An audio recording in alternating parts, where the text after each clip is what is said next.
retribution for Iraqi freedom is over. I'm sitting here watching the president's address. Responsibility for the security of their country.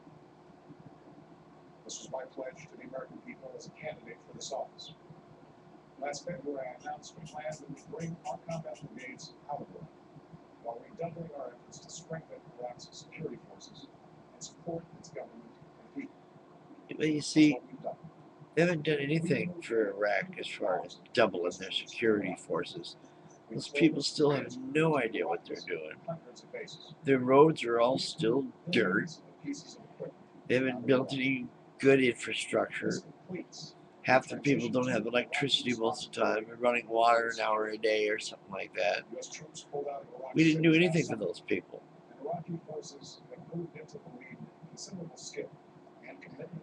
Yeah, moved into the lead with considerable skill.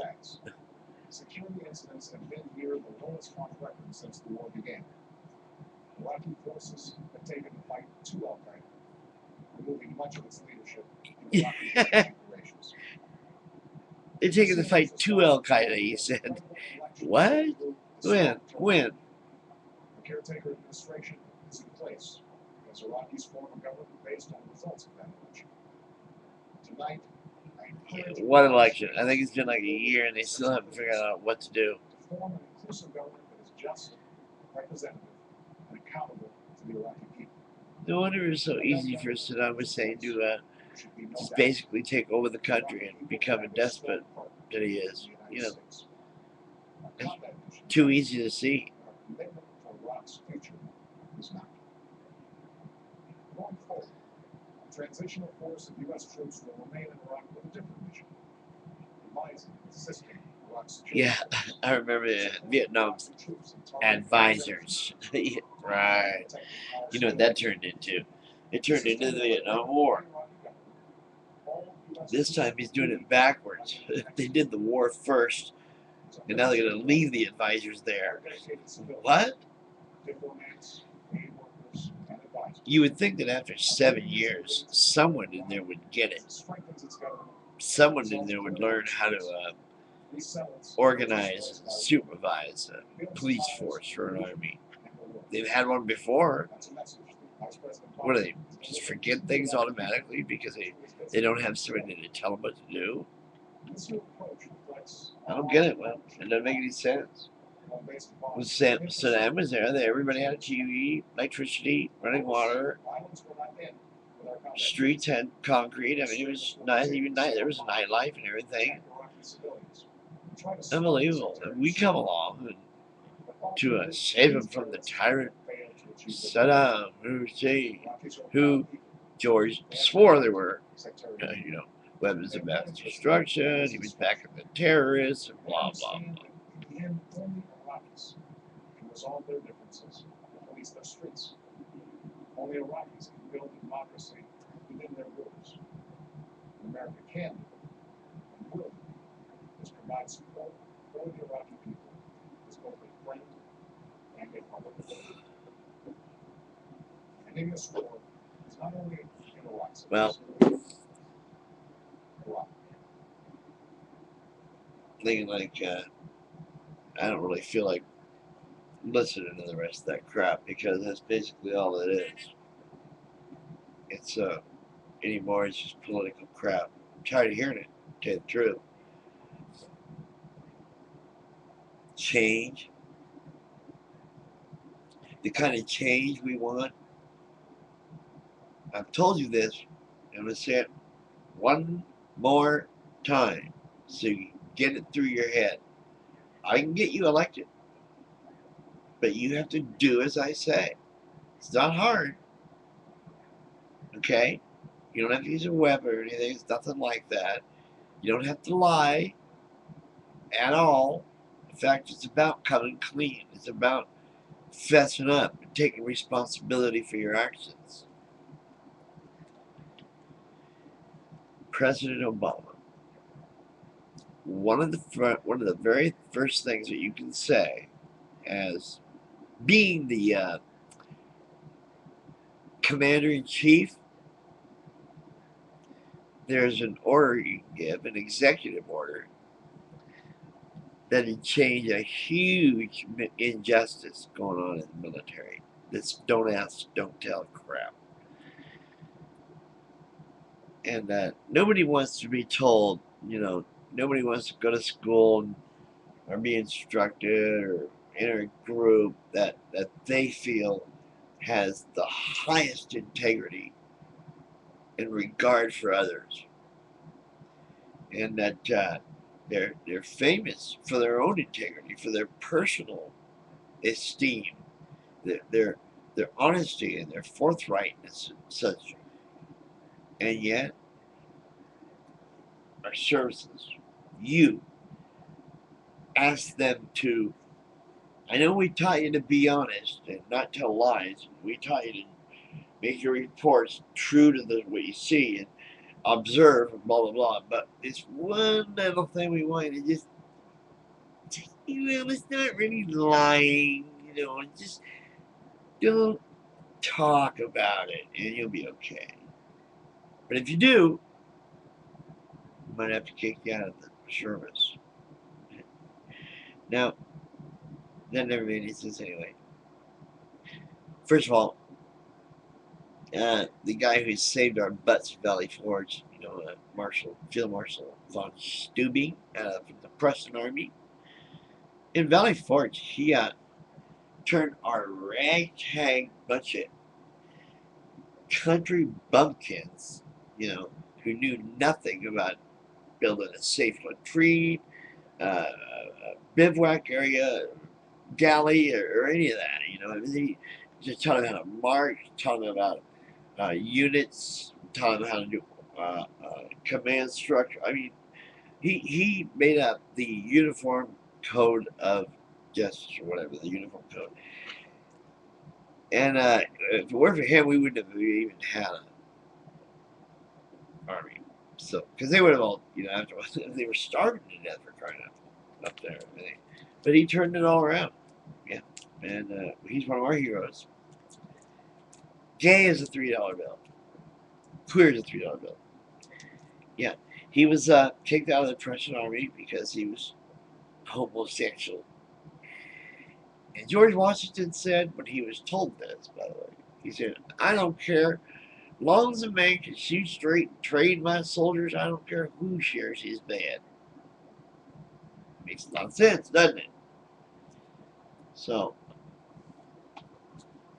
Barack, good buddy, if you want to get elected again, all you got to do is say, I'm the commander-in-chief. You don't have any right asking somebody anything about their personal life in their bed unless it actually has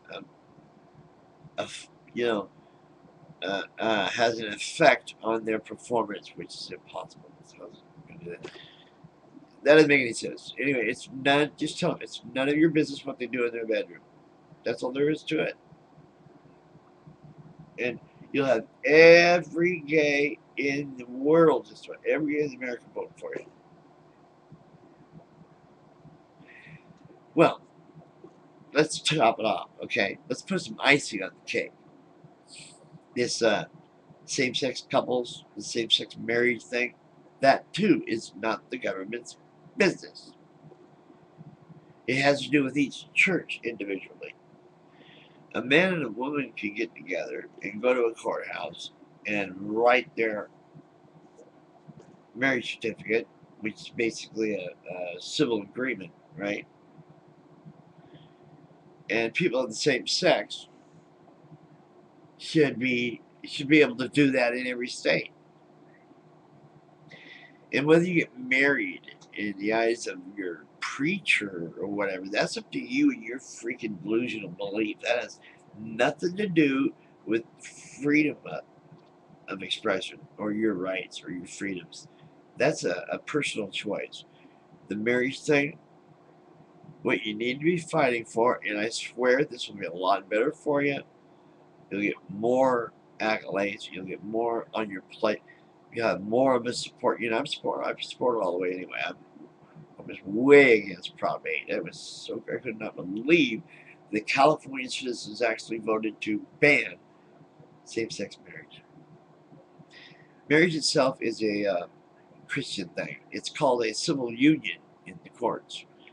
And I think civil unions of the same sex should be legal everywhere. I don't know. Are they illegal? And like I said, the other part about it, the getting actual the marriage by a priest or whatever, that's up to you and your faith. Yeah, that's up to you and your superhero. Okay, so stop bugging about it. That's all you got to stop. And President Obama, that's all you got to tell him. Federally, you can have a same-sex union couple. Okay.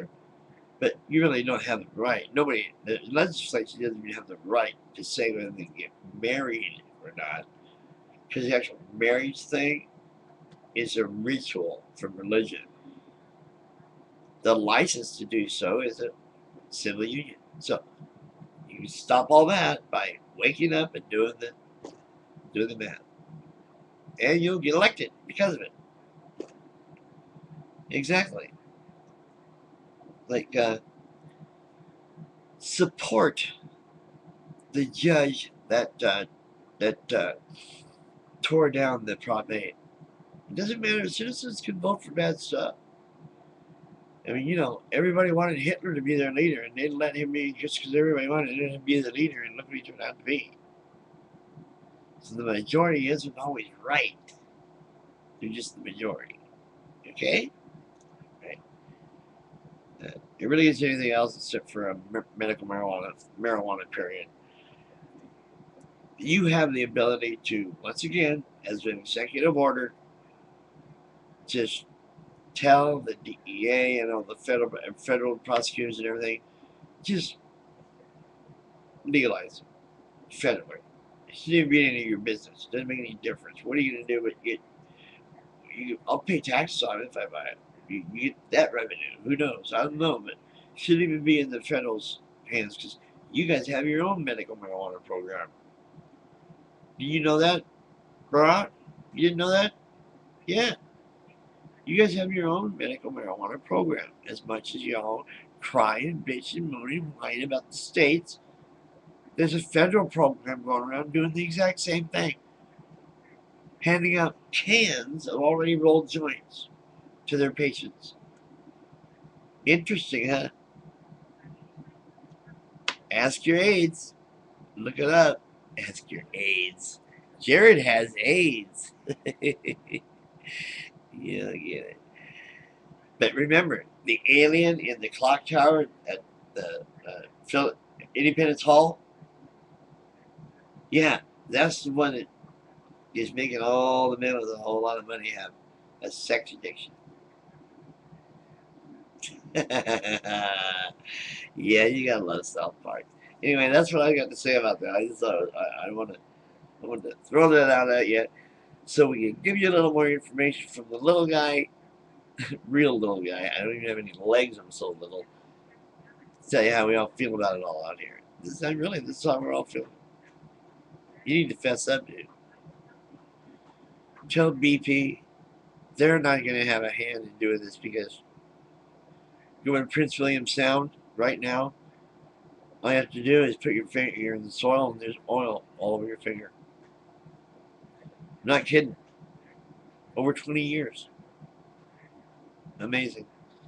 Good night. Thanks a lot, guys, for listening in. This is an Earthling. Just an Earthling. Signing off. Leaving you from the great state of Portland, Oregon. Great city. Portland in the wonderful state of Oregon. Hey, signing off.